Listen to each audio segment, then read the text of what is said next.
بسم اللہ الرحمن الرحیم۔ دوستو، حضرت علی نے فرمایا، جسے اللہ تعالیٰ اپنی محبت دیتا ہے اسے پھر کسی اور چیز کی خواہش نہیں ہوتی، اور جسے وہ دنیا دیتا ہے اس کی خواہش بھوک بن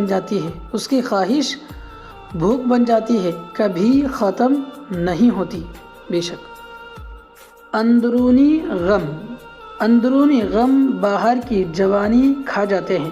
غور سے سنیں دوستو، اندرونی غم باہر کی جوانی کھا جاتے ہیں، اور لوگ بس پوچھنے آتے ہیں کہ چہرے کا وہ رونق کہاں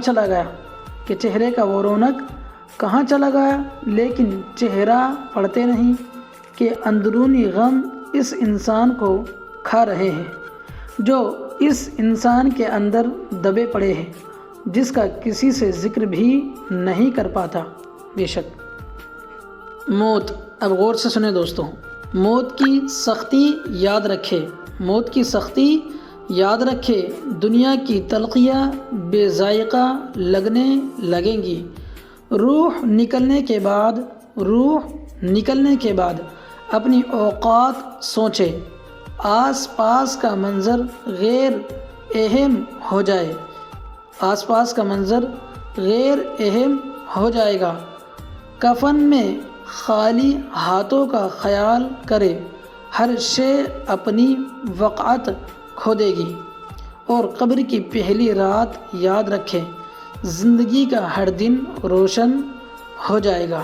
بے شک ماں کی گود۔ سجدے اور ماں کی گود میں ایک جیسا سکون ملتا ہے۔ دوستو، سجدے اور ماں کی گود میں ایک جیسا سکون ملتا ہے۔ کچھ تو ہے ان ماؤں میں جو ہم بچوں کو سکون دیتی ہے، کیونکہ سجدے جیسا سکون سجدے کے بعد صرف اور صرف ماں کی آغوش میں رہ کر محسوس کیا جا سکتا ہے۔ اللہ پاک اس سکون کو ہم سب بچوں پہ ہمیشہ سلامت رکھے، آمین۔ اب سنیں دوستو غور سے، اب آئے گا مزہ۔ محبت یہ ہوتی ہے کہ ایک بار حضرت فاطمہ رضی اللہ عنہا قرآن پاک کی تلاوت کر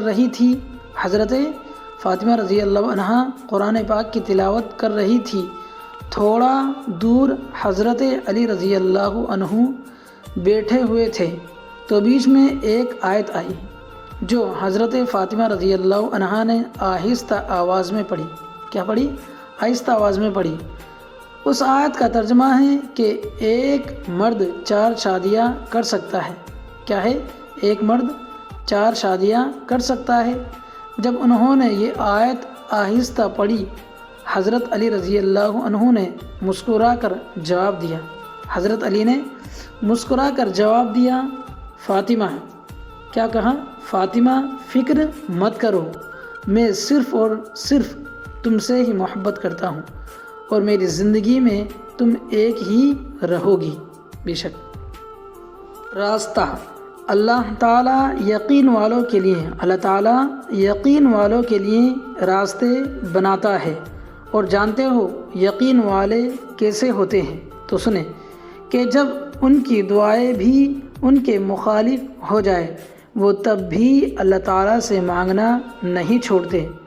ایسا یقین جب ساری دنیا ان کی آنکھوں کے سامنے بکھرتی ہوئی دکھائی دے رہی ہوتی ہے، اور وہ تب بھی آسمان کی جانب دیکھ کر کہتے ہیں، ہمیں پتہ ہے تو ہمیں تھام لے گا۔ بے شک تو بتاؤ پھر کیا تم اتنا یقین رکھتے ہو اس پر کہ اپنے منصوبوں کو اس کے منصوبوں کے لیے ترک کر دو؟ دوستو، غم کو بھی اسی طرح قبول کرو جس طرح خوشیاں قبول کرتے ہو۔ غم کو بھی اس طرح قبول کرو جس طرح خوشیاں قبول کرتے ہو۔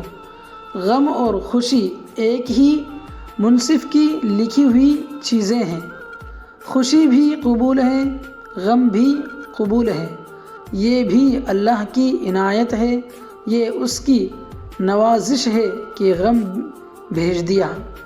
اگر خدا کو نہ چھوڑو تو مشکلات تمہیں ترقی دیتی ہے، تمہاری سختی کو موم بناتی ہے اور تمہیں حساس طبیعت بناتی ہے۔ اس لیے غم کی بڑی کارروائی یہ ہے کہ غم تمہیں بہت ہی نرم کر دیتا ہے۔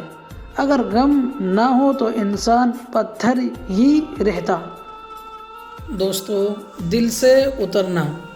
لڑائی جھگڑے کے بعد عورت کی خاموشی کا مطلب مرد اس کے دل سے اتر گیا ہے، اور مرد خوش ہوتا ہے کہ عورت دب گئی اور اس کی جیت ہو گئی، جبکہ یہ اس کی ہار ہے کیونکہ وہ عورت کو ہار گیا ہے۔